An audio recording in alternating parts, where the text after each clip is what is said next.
We ask the question, what is needed in the world? Is that going to be?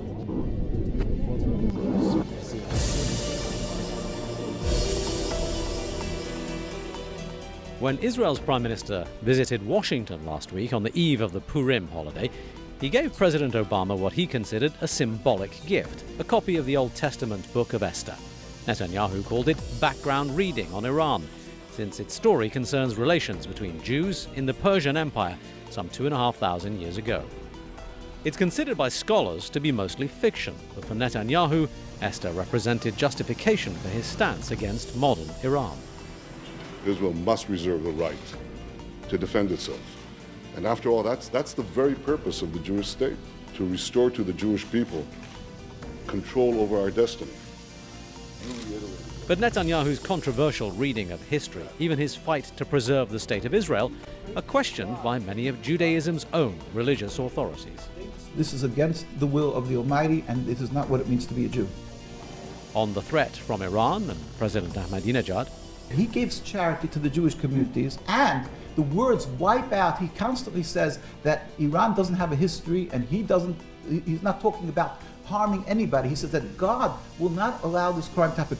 We concur with him that the Jews are in a danger because there is Zionism, and because it says in the Torah, if you rebel against God, it will not be successful, and it will bring catastrophic results. And Zionism has brought catastrophic results, and it could be much worse.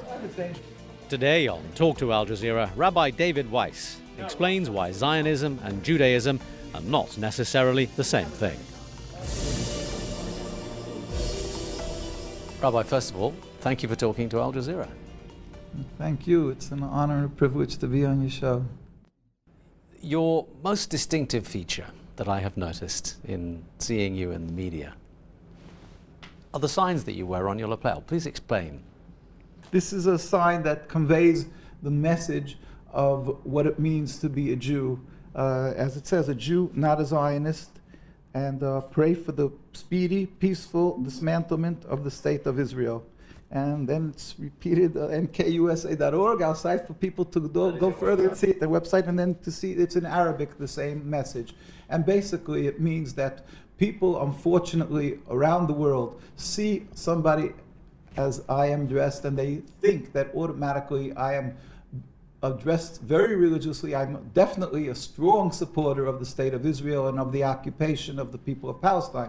And in truth, there could be nothing further from the truth.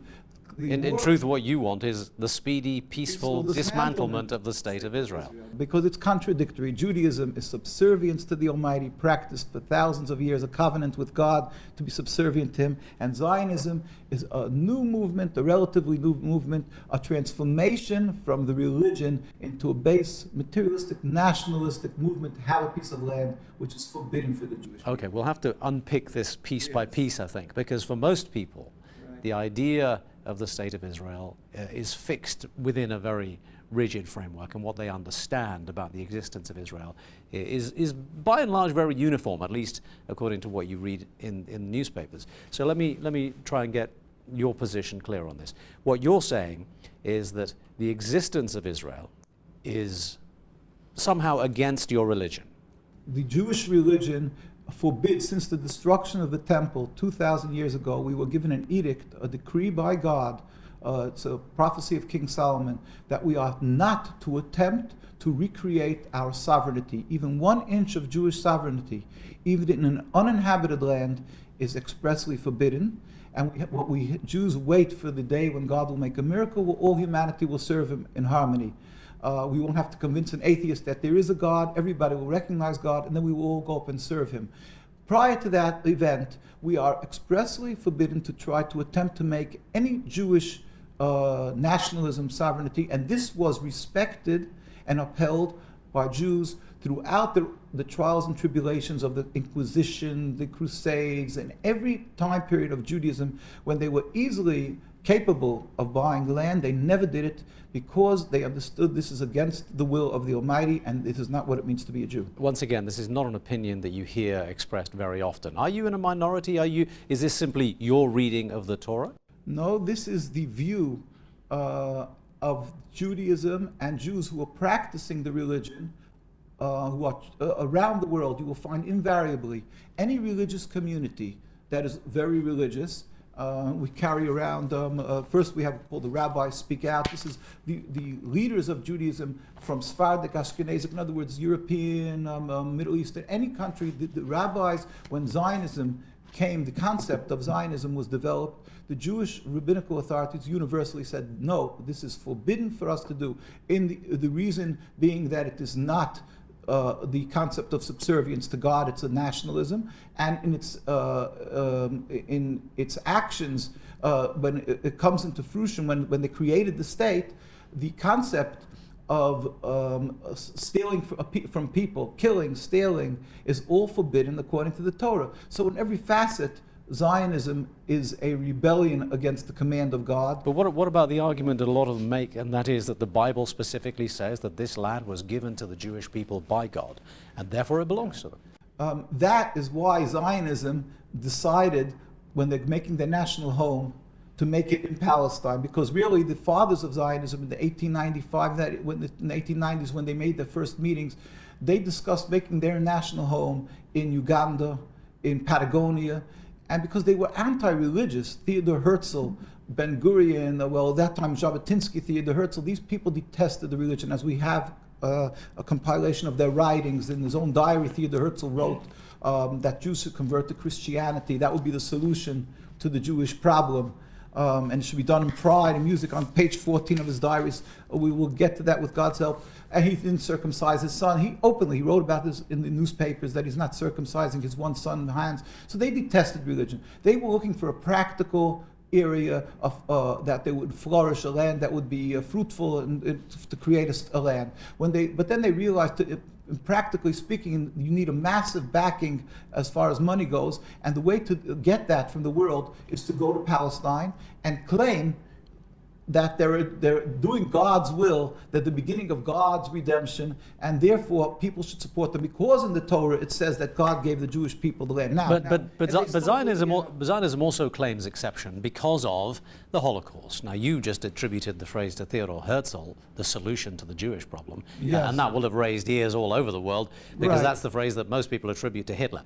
Now, the idea that the Jews need a safe country in order to prevent the possibility of another Holocaust, in order to solve the persecution of Jews throughout millennia, is one of the founding principles of Israel. You don't think that holds any water either? The Holocaust was God's will, and we don't question God. God is compassionate and so forth, but we have to be introspective, understand why it came. We believe that God will be exacting with the punishment for the Nazis, but at the same time, to take the issue of the Holocaust and to take that and to use it to rebel against God, when God specifically told us, do not attempt to make your own state, and to use that to take the land from the Palestinian people, is taking the people that died because they were Jewish, and to sort of dig them up and use them to rebel against God. It couldn't be anything worse for these people who died as Jews. But you have to understand that the desire to be with a like community, the desire to commune with people of the same religion is a very strong one, and to have a homeland has got to be emotional feeling. But you're also saying that a defining feature of being a Jew is exile. A defining feature is accepting that there is a ruler to the world who's compassionate, and it is medicine for the Jewish people, as Rabbi Samson Foherst, the head of the German community, wrote, that God is compassionate, and his will, since the destruction of the temple, was that he's good in his punishment. He wanted us to break our haughtiness, so he had us dispersed amongst the nations. At the same time, it was accomplishing a blessing for the world if we would be following the Judaism, because we are people who would be teaching the world of compassion, of serving God. So it serves twofold. It serves two purposes. But unfortunately, if we don't do what we're supposed to be doing as Jews, it doesn't accomplish that purpose. I am not a learned scholar of matters Jewish, so I can't argue with you, but I know there are many who would. There is a strain within Israel itself, within the state of Israel, started, I think, by Rabbi Kook, perpetuated by a number of names in modern Judaism, who say, no, it's perfectly compatible with the writings of the Torah that we have a state of Israel, and in fact, it not only makes political sense, it makes religious sense too. Yeah, well, that is why I said I'm not requiring anybody to become a scholar in Judaism, but if you just step out of the box, let us just say, and go to Jerusalem, go to New York, go to in London, Stamford Hills, the religious communities, the Ivy League of Judaism, the rabbinical colleges, you will see that the most religious communities, every one of them they are anti-Zionist, and they, for instance, in Williamsburg, you won't find one Israeli flag. The majority of Jews in Jerusalem and Palestine won't send their children to the army, and they don't fly Israeli flags on their buildings because it is contradictory. It is diametrically opposite. What about the Zionist settler movement? I mean, they present themselves as being religiously based and very fundamental. Yes, there is the issue that they fuse together Zionism. They've hijacked the name Israel, the Star of David. They're using this, and what they're doing is they've been able to, by incorporating the Jewish feelings, for instance, they call themselves the beginning of God's redemption. They do agree that we were sent into exile by God. The ones who aren't non-believers, which many of them are, but the ones who do believe, they say, yes, God sent us into exile, but we are the beginning of God's redemption. And they've been able to ensnare the youth, mostly from, these are all from, almost entirely from non-religious homes or marginally religious. They are not the masses, the general populace of Jewish religious people. These you will find in, call it the silent majority, all the communities that are opposed to these settlers. These settlers are definitely a minority that are always in your face. You will see them because they're up front. They're agitating, they're creating this terrible situation, but they don't represent Judaism. But being that they created in Palestine, their homeland, so now they're breaching every concept of thou shalt not kill, thou shalt not steal, and it's being done, creating rivers of blood because of hate around the world. Now, you used the phrase a moment ago, taking land from the Palestinians, which again is a problematic one for a lot of Western-educated Jews and non-Jews alike. There is an argument, which is very much in the news right now, that there is no such thing as a Palestinian people, and there is an argument that says the lands that we are talking about never belonged to anybody called Palestinians. So what do you mean by taking Palestinian land? You know, the Zionists would love to get into some technical jargon and technical. What are you saying? There's not a Palestinian people and the land. We're talking as individual dwellers in Deir Yassin, in town after town and town, that we have many of our Jewish colleagues who are presently still living in the occupied Palestine there in Jerusalem, and they remember how they lived in total harmony with their Muslim and Arab neighbors, and they live there. The majority of people reside. But what do you say to Newt Palestine Gingrich, who says Muslim. these are all Arabs? They're not Palestinians, they're simply Arabs. Again, these are technical terms to confuse the person. The fact is, the majority of people were non-Jews. They were Muslims and Arabs living in this area, whether it would be under Turkish or British mandate.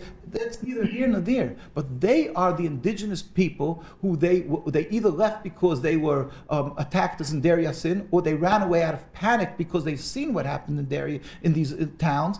And therefore, as a Jew, which is what people call human rights, we call godliness, we are forbidden to steal their land. So let me just paraphrase, if I could, what you've told us so far. The state of Israel has no legitimacy. It shouldn't exist at all. True. That Jews are responsible for rivers of blood, as you put it, in the Palestinian lands. That the Holocaust is not sufficient reason to override the basic Jewish premise that the Jews should not have a land of their own. I may not have quoted you entirely accurately, but even if someone like me were to even hint at thinking like that, I would be branded anti-Semitic. I would be vilified in the mainstream media. Yes, so the question is, are you anti-Semitic? That is the beautiful ploy of Zionism, that they can intimidate anybody who stands in opposition to their blatant, inhumane treatment of the Palestinians. And mind you, we will show you with God's help that they're brutally beating the Jewish inhabitants, who nobody can accuse us of being armed or militant. And yet, you can see that the Jews are brutally beaten simply because they're standing in Palestine, because there's masses, tens of thousands of Jews who stand out and demonstrate, and they get brutally beaten because they're opposing the existence of the state and they want the world to know They this. get brutally beaten by the Israeli state. By the Israeli, I mean, anybody could see it on our site and links, but you could just see, and simply they're standing there, non-militant, we never carry arms, and this is what happens. But the argument that you have made Yes. will be interpreted by the majority of people reading English language newspapers, watching English language television, as being prima facie anti-Semitic.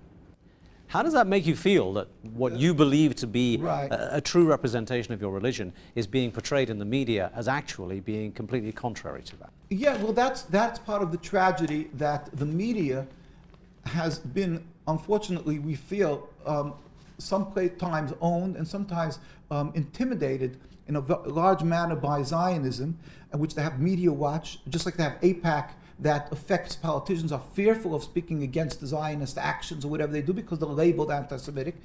Anybody can go and to come to New York. We invite anybody who wants to come to Manhattan. I don't give visas, but anybody who comes to Manhattan goes across the bridge, and they'll see the largest Jewish communities. And here, this is in Washington, D.C., when President Obama, when Netanyahu came to visit President Obama, you'll see tens of thousands of Jews go out, demonstrate against the existence of the state of Israel and their actions, what they're doing. And nobody reports. Washington Post, New York Times, they've never reported. It's unbelievable. And when the Zionists make a little demonstration of 50 people, they're there. This is never seen. Okay. So, Sorry to keep interrupting. We're sort of running out of time a little bit. I want that you're saying that we're anti-Semitic.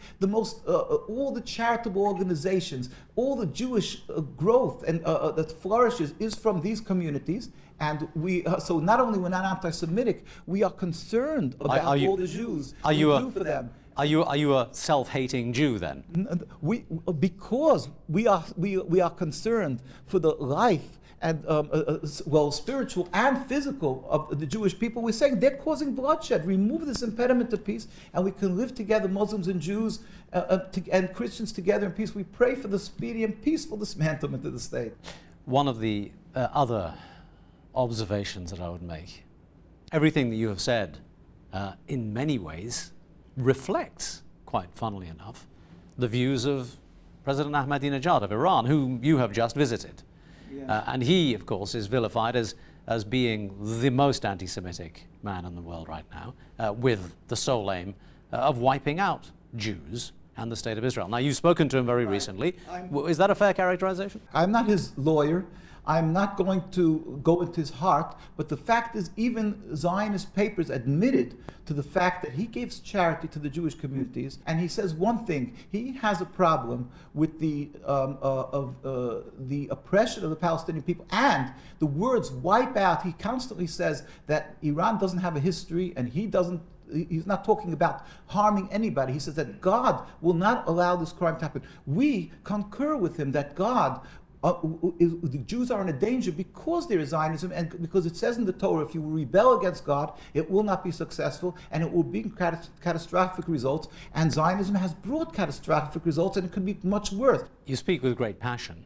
You have supporting materials. You seem to dedicate a great deal of your life to this particular cause.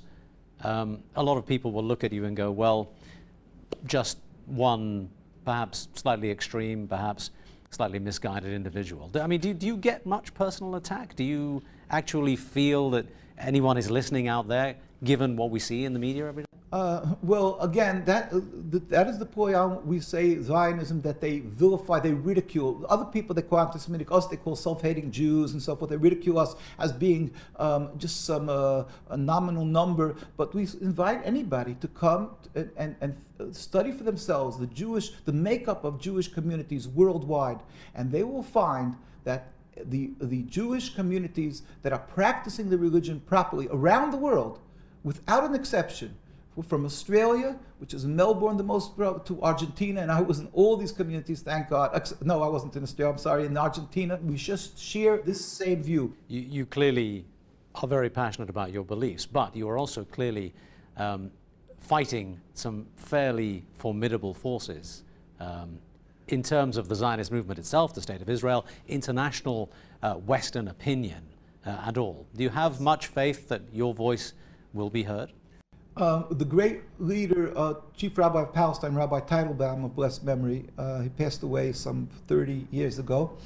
People asked him, it's daunting, how do you stand against Zionism? So he said, I'm not in the minority, I'm with God. There's a God who rules the world, who's the most powerful, and therefore we stand strong. And anyway, at the end of the day, God will accomplish. God will do, and we believe we pray it will end. The state will end because it's a rebellion against God. We just pray it should happen speedily and peacefully. Don't be labeled anti-Semitic. If you stand up and urge the world that they should stand up for the people who are suffering in Palestine, in Gaza, and don't be intimidated, but clearly distinguish. Don't call it the Jewish state, and we could go on and live and serve God together in peace.